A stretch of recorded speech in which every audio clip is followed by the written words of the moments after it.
Haynesville shale. What specifically would you do to encourage drivers out there, the consumers, to make the switch to natural gas, thereby increasing demand? Well, it's tremendous what's going on up in northwest Louisiana due to the shale. Their sales tax collection there actually is about 400% in Manning alone. The rest of the state is struggling, but they're doing very well with the natural gas industry. In order to encourage people to move to a greener future, we have to have a conversation with them. The BP oil spill actually, I think, provided us a tremendous window to start that. That the country is hungry and ready for new ideas, and we can benefit from being not only an oil and gas coast, but a natural coast, a green coast. We can retrofit, we can retrain workers, and we can move into those industries, which will continue to sustain us over the long haul. Natural gas, the pipelines, the structure is already here in place in Louisiana. That's our benefit when it comes to negotiating with companies, that they really need us as much as we need them. And I look forward to having that conversation with anyone who wants to come to Louisiana and do business in the future. There are two other areas of natural gas exploration around the country that have the potential of dwarfing what's happening in Haynesville. So it may be short-lived if we're not smart in figuring out ways to make certain that we take advantage of this great natural resource. Why wouldn't we go to plants outside of Louisiana and say to them, if you'll relocate some of your decaying plants, troubled plants, polluted plants in Louisiana, we'll give you a tax credit based upon the usage of Louisiana natural gas here in the state. It's a double whammy. We get people coming into Louisiana, we're consuming gas that's produced here. We have to take advantage pretty quickly, I would think, of the largesse that's been visited upon the people of the northwestern part of Louisiana. Local governments are benefiting tremendously. The state doesn't benefit nearly to the degree that local governments are, but individuals in Louisiana are certainly reaping the benefits of holding on to land for a long period of time, and we need to be very smart in taking advantage of the opportunities that this new process of energy offers uniquely to the state of Louisiana if we market it right. It's been a very difficult year in terms of decisions regarding the state budget, of course, but some argue that the cuts to higher education have been too severe and will ultimately cripple our economy in the state. Do you agree with the cuts and proposed cuts to public colleges and universities? If so, please be specific where and how much, and if not, where would you suggest we make adjustments to compensate?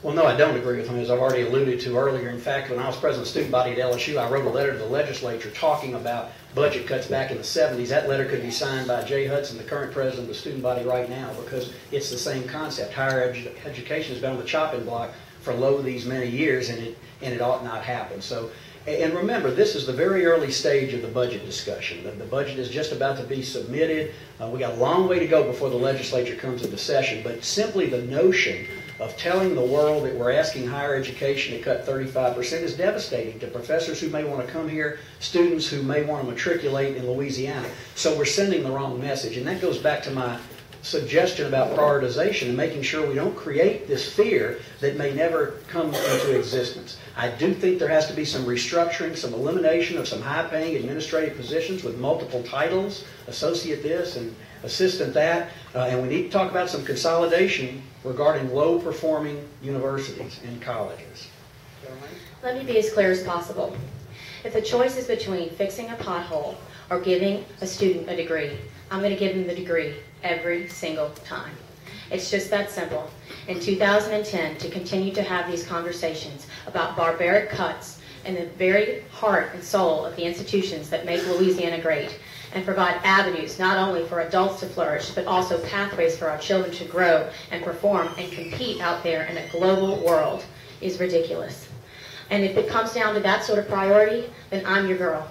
Because I want to make sure that this is a place that people like me can come and live and thrive, and that their children will have institutions that will support them and make them competitive as they go out into the world and carry the banner of Louisiana and what it means to love this state and everything that we have going for us.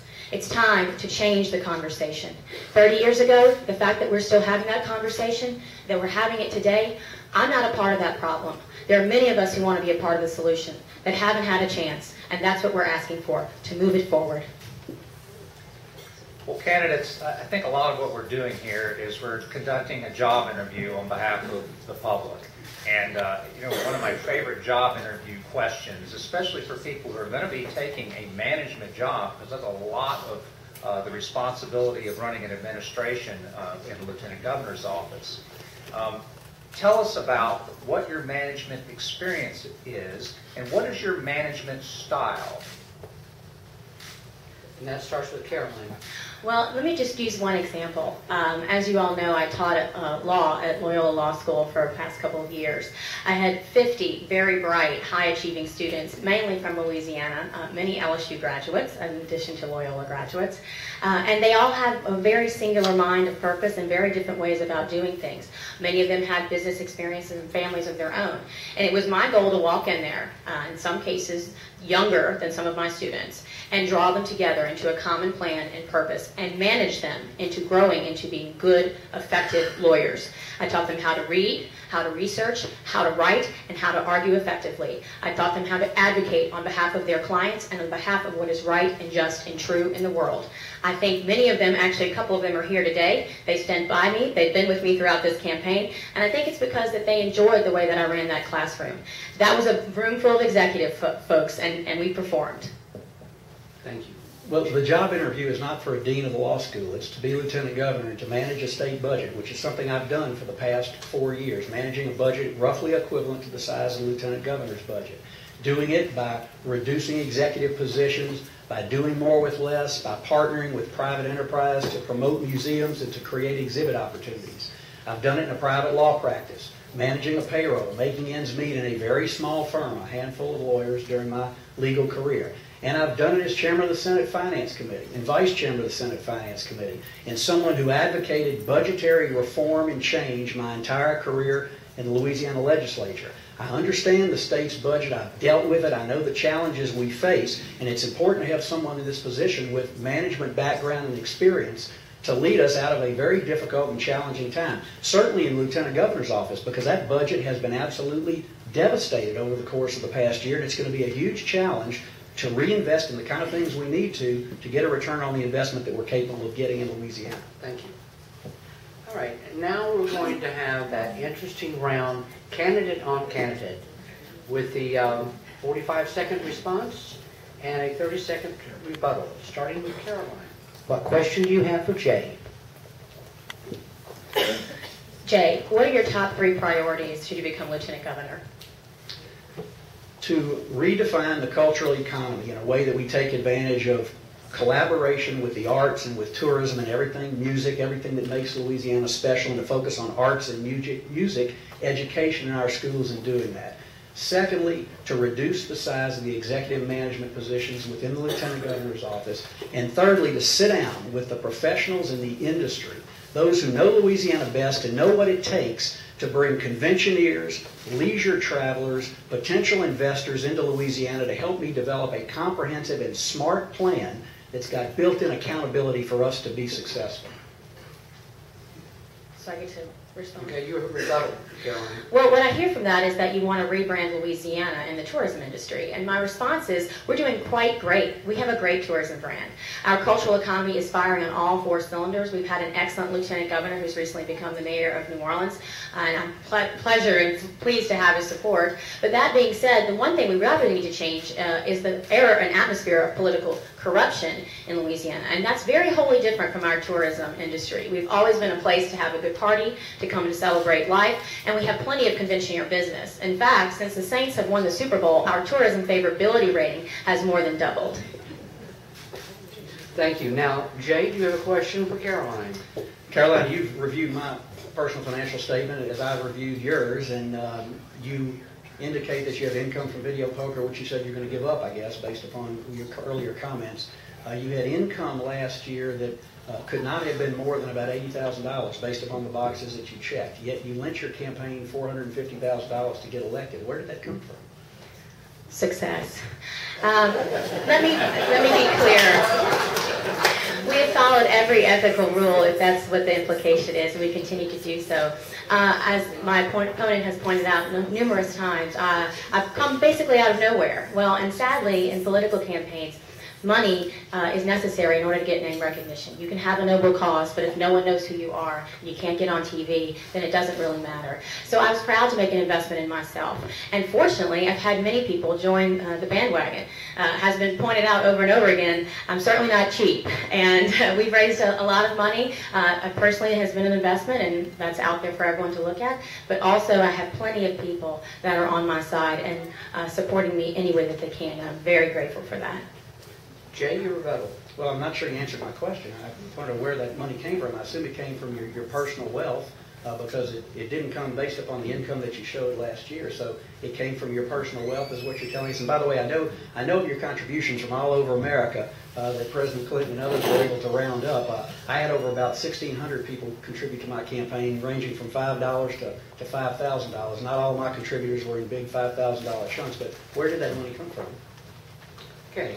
Now, we will return to Ashley for a question with a 1-minute response. How can you help the state recover from the moratorium? That would be Caroline. Well, I can tell you this, the state is already making great attempts to do so on its own. The ill effects of the moratorium are something that we certainly need to continue to fight, but the best way to do it is to start having conversations with people in positions of power and people who are in control. Louisiana, more than any other state, knows what it means to be battered about by the federal forces as well as those of nature, things that we can't always control. If we keep shutting people down and closing doors because of our political persuasion or our personal goals, we're not going to end up moving the state forward. This should be about the state of Louisiana and what is best for the state of Louisiana. And if the federal government has a pile of money out there, the federal government has somebody that's in charge, I will be talking to them. I want the state to succeed and move forward. It's not about me. It's not about the person standing next to me. It's about all of you. And it's about all of our children and grandchildren. And how are we going to make this the state of choice for the future? So whoever is in the White House, I want to give them the due respect for being in the White House, and I'm going to have a good, strong conversation with them.